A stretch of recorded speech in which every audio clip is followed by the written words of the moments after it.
Consider a city on the edge of the sea, at the rim of a nation dependent on the sea, on a continent surrounded by the waters of the sea, a mere island, as are all those minority parts of the planet we call the land. From here, at nation's end, see the unending sea as a kind of symbolic road to distant responsibilities, distant friends and enemies, resources we must have to survive, let alone prosper. Consider the shore as somewhat more than just a beach, for it is, in fact, a dividing line for the two parts of the earth, the only place in all the universe so divided for all we know to date. Talk no more of 7 seas, but of one sea, indivisible, this single sea that rings the planet, that covers our world from northern ice to southern ice. The single sea, covering untold empires of mountain and canyon, of plain and desert. A home for living things, far more akin to us perhaps than life elsewhere, if any, out in space. A treasure trove of vital resources, as we are just beginning to know. But one sea for all its swirls and roars, for all its restlessness, and yet, for all its nearness, a realm unto itself. Float over it, fly over it, move within it, wrapped in your old familiar atmosphere. Enjoy the hobbies, the sports, the diversions of it all. But before the immensity and the wonder of the sea, before all that it is that we do not know, we have but dipped our toes. To begin, at long last, to do more, to go further, men have begun to go down to the sea, not to cross it, not to play within it, but to dwell, to live for a while. Consider, for example, the Bermudan neighborhood of the sea. Here in Sealab 1, 4 men lived and worked for 11 days at a depth of 193 feet. But how long can how many men work, live, and survive at how great a depth without coming up? We do not know the limit yet. But now, it is a year later, and men are ready to extend the limits if they can. Here another adventure is in the readying stage, another exploration into that hostile alien place we call the sea.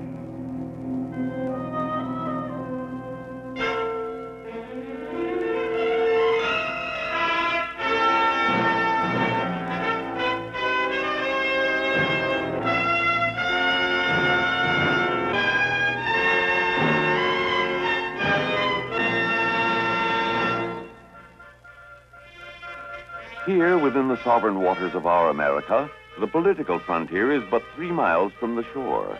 But the intellectual frontier is only a few feet below the waves. For we know so little about so much of our planet, which is the sea. This unknown empire that begins before our very eyes on every shore.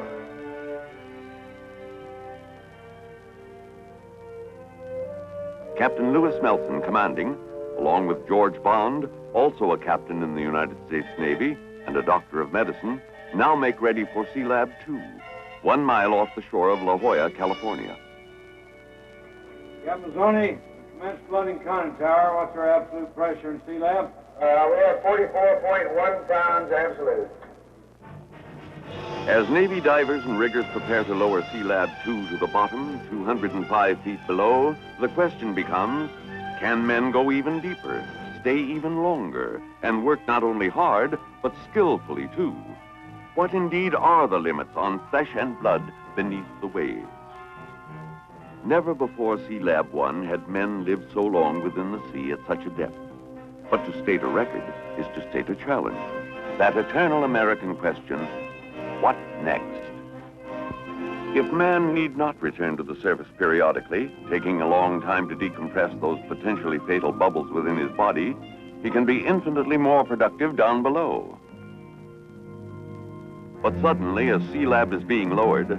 Command Van, we're losing pressure pretty fast. I would imagine we have a leak here. We'll have a diver's check for a leak.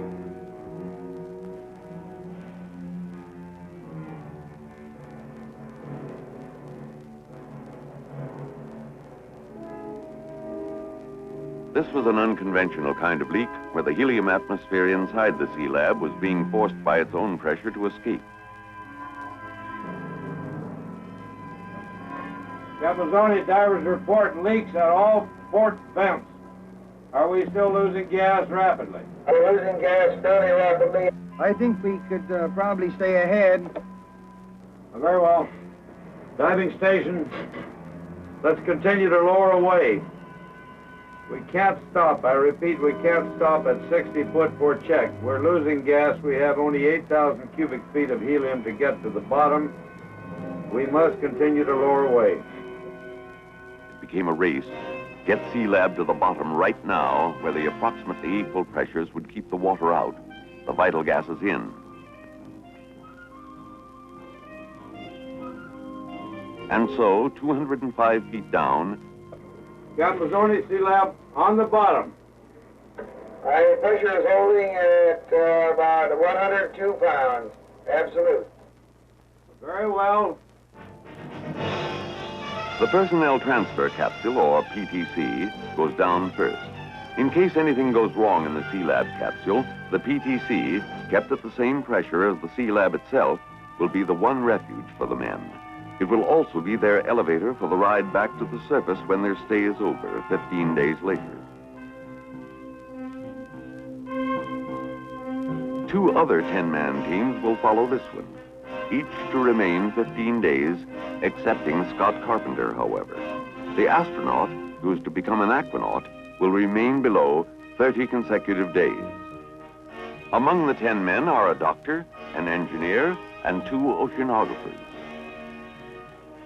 Master Diver Price and Captain Walter Mazzoni, in charge of physiological and atmospheric control, witness the departure.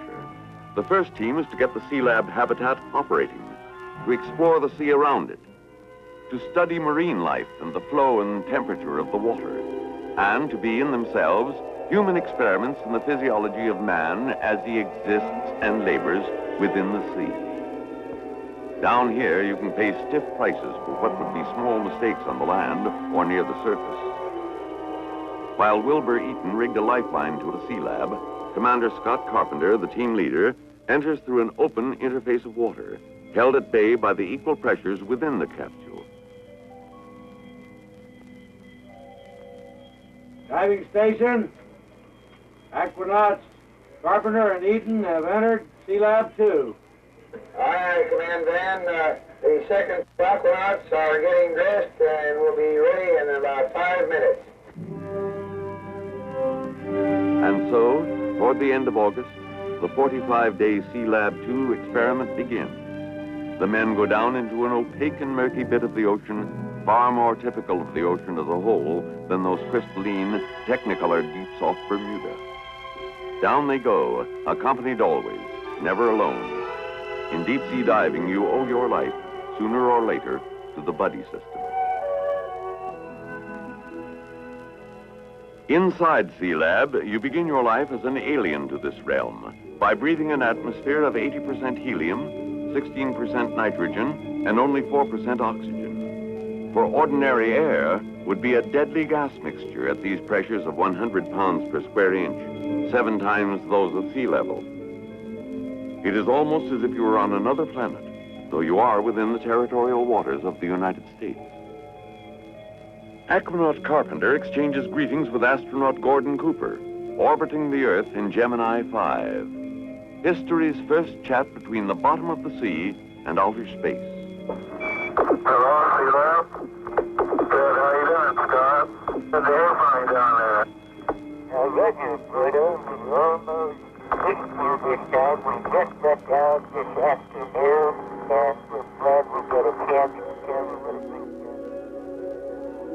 Imagine now the routine of 45 days beneath the sea, exploring the cold depths where water temperatures range between 48 and 52 degrees, setting out lines to the underwater weather station, mapping the sea bottom, even taking a census of the fish, a kind of sample inventory of a future food supply for the proliferating human race. This offshore region of the ocean is known as the continental shelf, which hugs all the continents, an explorable realm 3 times the size of the United States for seafood and minerals.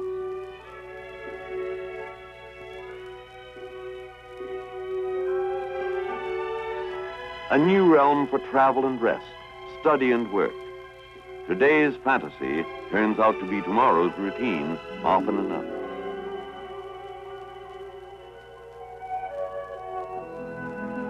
Already, if you take the fisheye view, the interlopers are making themselves at home. What is physiological normalcy at 7 times the pressure of the land, breathing a strange gas mixture day after day? Dr. Sonnenberg, medico in residence, attending. Topside, Captains Bond and Mazzoni decide to have a look-see at their charges 205 feet down. Since they will be down only a short time, they will get off easy on the decompressing, stopping every few feet on the way back up in the diving bell. A very cold 73 minutes coming up, for the scant 13 minutes they are allowed on the bottom. It turns out that Captains Bond and Mazzoni intend to witness the re-enlistment swearing-in ceremony of Aquanaut Kaufman, proving that officers will sink to any depths to hold on to a good man. If you are a marine biologist, can you imagine a more ideal aquarium than the sea itself, to which you, too, at least for a while, belong?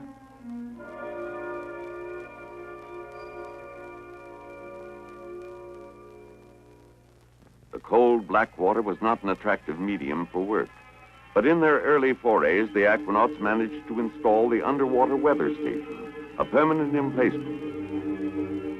And so, from the shifting sands of the bottom land, from the force and direction of the internal waves, the sea will yield, in good time and bit by bit, a few of its mysteries. Man, too, has his mysteries, and he submits to frequent mathematical testing and even to electrocardiograms, both in and out of the water, as a constant check on his heart. The question always, what is normalcy under high pressure and a strange gas mixture?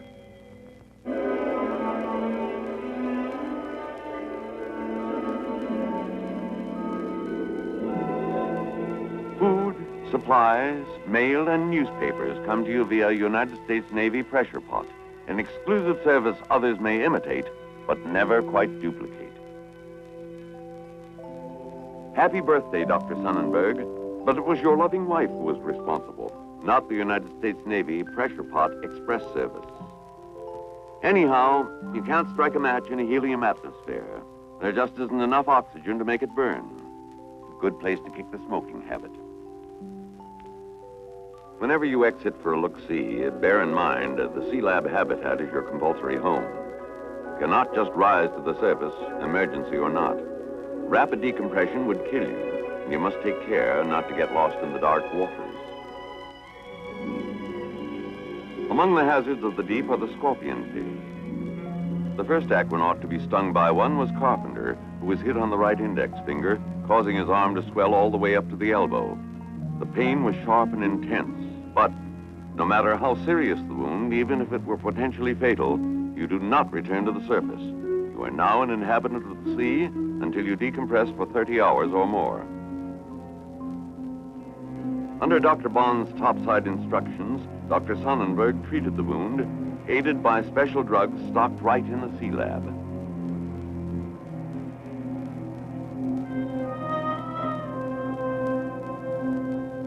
With 3 members of Team 2 already on board, the first team waits to depart, 15 days after sinkdown. It's farewell to Carpenter, who will remain below another 15 days. The ascent will be a matter of a 54-minute elevator ride in the personnel transfer capsule, after which 31 hours in the deck decompression chamber will return the 9 men to terrestrial status.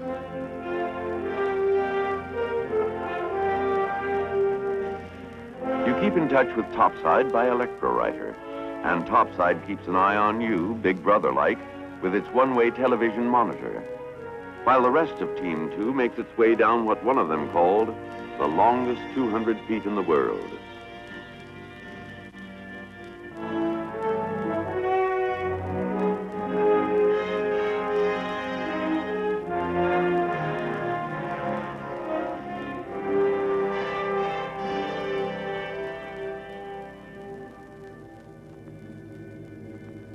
Carpenter holds quarters with the members of the second team. He who had worked with the most sophisticated technology of our age in the prototypical space program contrasted it with the Man in the Sea program, which he called a newly legitimatized child represented by a nucleus of 50 dedicated men working with mail-order equipment in marginal condition. But it is pioneers like these, members of this new establishment, the Descendancy, who are helping this newly legitimatized child grow up. Today's sonar, cupping its listening ear to the sounds of the deep, will give way to better, more sensitive, longer-range sonar. And the current measurement device is but the progenitor of ocean-wide systems to chart the nature of the waters and the migration of marine life in terms of temperature and current. For all that, man is as a child down here. His basic motor skills cannot be taken for granted, nor can he depend much on his five senses in this cold, murky, top-heavy realm of water.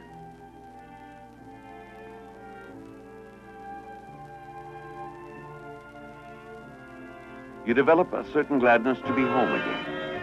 Home, sweet helium breathing, crowded, celibate, teetotaling home, with its constant tests and measurements and checks. Relieved now and then by Papa Topside's folk symphony.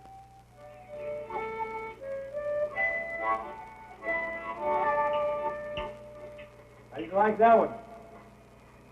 Oh, it was very difficult. The Sea Lab's own symphony comes complete with the curious sound that breathing helium imparts to the human voice.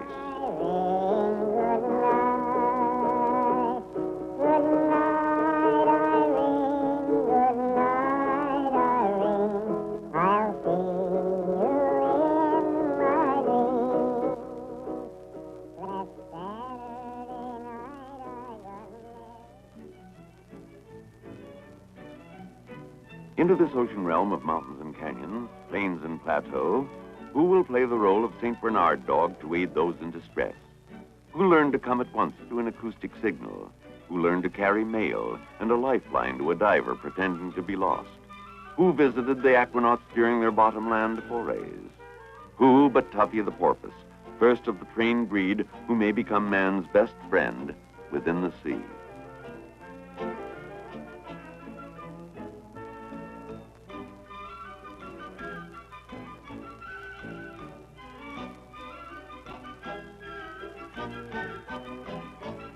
Sunday was normally a day of comparative rest, a day made more meaningful by the Sea Lab prayer. Safeguarding care in all the many hours of their life under the sea. Give unusual wisdom to each of us topside who might somehow control their work and safety as they perform their duties below. And when their work and thy will together be done, grant us all a safe and worthy respite from our labors for a time to come. We ask all of this in the name of Jesus Christ our Lord. Amen. Thus did 30 days pass, a methodical and persistent sequence of work inside and outside the habitat, of catch-as-catch-can meals and housekeeping, of human measurement and evaluation under high pressure. Now the second team makes ready to depart, Scott Carpenter along with them, after their span of 15 days, his of 30, into the personnel transfer capsule. And as medical wisdom has it, 33 hours of decompression on the support vessel in the deck decompression chamber. Decompression is the cross the divers bear. Meanwhile, the third team of 10 men prepares to depart for inner space. Led by Master Diver Robert Sheets, at 50, the oldest of the aquanauts. It's getting to be a kind of routine, the almost inevitable destiny of things that seem fantastic at their very outset, whether it be a flight across the ocean or even a man in orbit. To make the far out and everyday affair is, after all, the prime purpose of all our technology. While he decompresses, Commander Carpenter has a phone chat, still in his helium voice, with his commander-in-chief. What, sir? Scott, do you read me all right? Yes, sir, Mr. President. Heard you loud and clear. How new? Fine. Well, Scott, I'm mighty glad to hear from you. You've convinced me and all the nation that whether you're going up or down, you have the courage and the skill to do a fine job. Well, thank you very much. There were a lot of other people who demonstrated the same kind of courage. It's a great crew out here, and we're all very honored and pleased that you saw fit to call us and let us know that you were interested in what we're doing.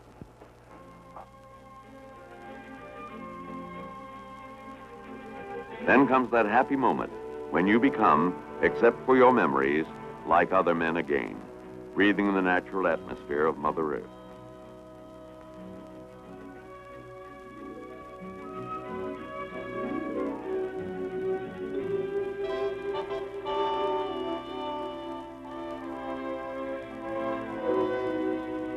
While down below, Dr. Sonnenberg, who has returned for a second 15-day stint, wrestles with that electrically heated diving suit that will permit 3-hour journeys away from Sealab in comparative comfort. The prime objective of the third team was to try new underwater salvage techniques.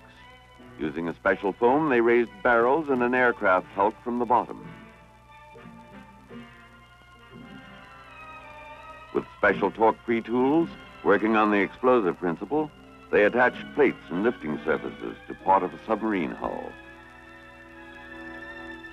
Older tools like the spear and the fishhook can be very useful too.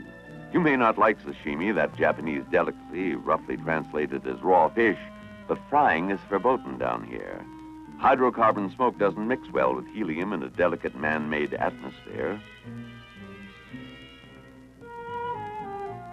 This team and Team 2 made excursion dives to the rim of the underwater canyon, 266 feet below the surface. Master Diver Sheets, however, went with another man to the 300-foot mark, followed thereafter by other members of the team. Afterward, they dined on plankton, that floating microscopic life of the sea, saying it tasted like nuts. But always, you dive with another man not far away.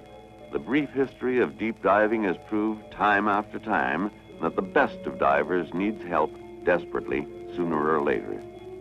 Equipment can fail, and men can go astray in this pathless world.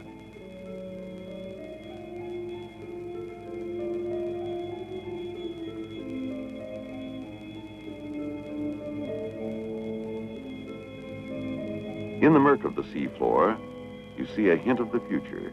Mining by bottom coring, a miniaturized sample of what one day may be gigantic machines gathering minerals from the bottomland.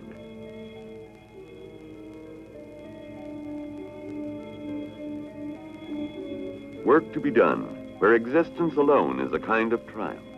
Where the aquanauts discovered you could make brief dives 100 feet lower than Sealab and return to it without decompressing. This in itself is a bonus from nature.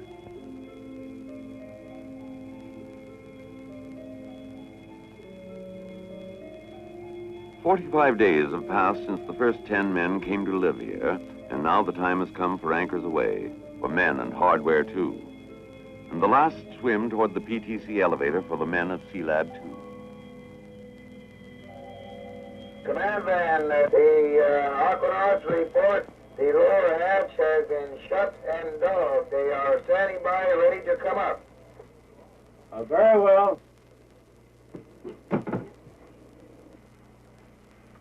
Train operator, this is Command Van.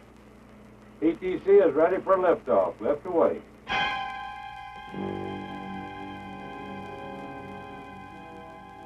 A crucial moment as the personnel transfer capsule breaks water.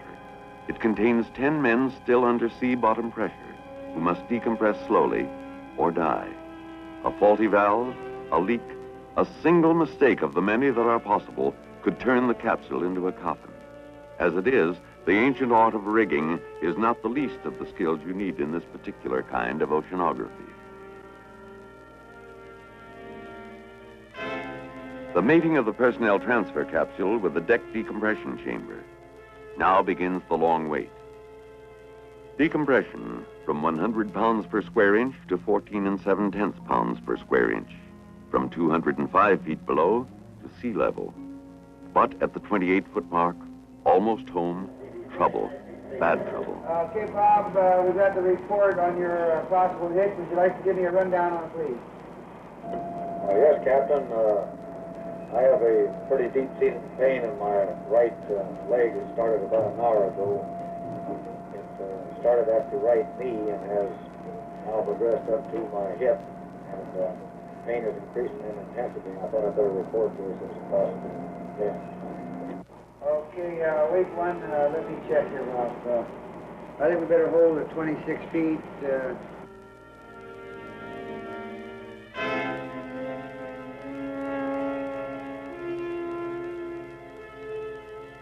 I would recommend that we put 9 people into the outer lock, bring them up, run the corpsman in, and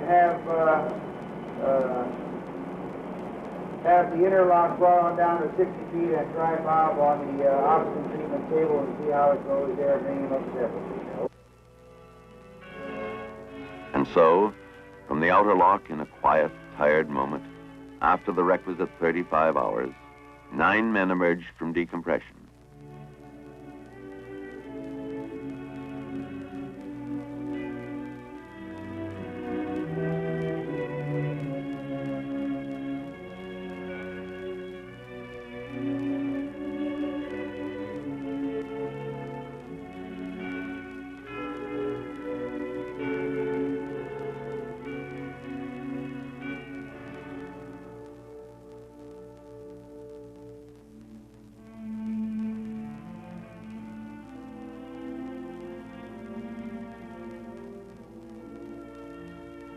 It was not until more than 12 hours later that Bob Sheets emerged, free of pain and in good shape. Even the home away from home, a shell empty of men, is once more upon the surface, floatable elsewhere for another chapter in this ongoing adventure of man within the sea. Perhaps we shall see her again as Sealab 3. The commendations of today, the just pride for work well done, set the stage for the eternal question of all adventure: where do we go from here? Perhaps we will routinely send men to 800 feet soon, to 1,700 and more feet within some years, to live, to work, to study.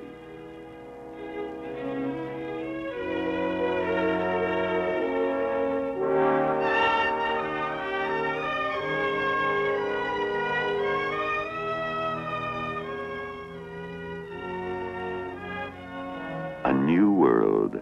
Man looks to distant planets to plant his flag across the great bourne of lonely space, while at his very doorstep, an unmeasured universe abides.